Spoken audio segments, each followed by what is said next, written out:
Yung nararanasan mo na halimbawa lumalapit ka sa Diyos, gusto mong mapalapit sa Kanya, kung kailan ka naman lumalapit, saka ka naman nahihirapan. Alam mo kung bakit, kapatid? May demonyo kasi.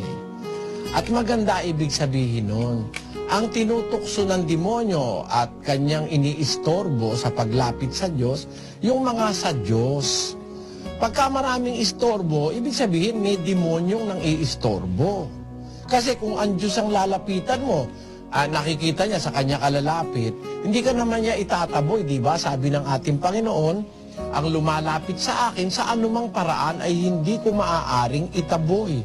Nasa 6:37 yan ng Juan, sa anumang paraan ang wika hindi ko itataboy.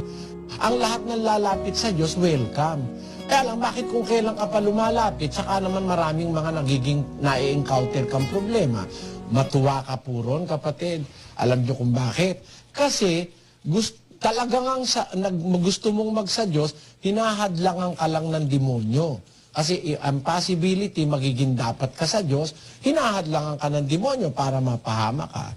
Ayan, sinasabi ko sa aming kapatiran, pag nakakaranas ng ganyan, matuwa pa kayo. Pag merong ganyan, huwag kayong mawalan ng loob kasi lahat ng lumalapit sa Diyos talagang gustong ihiwalay at sansalain at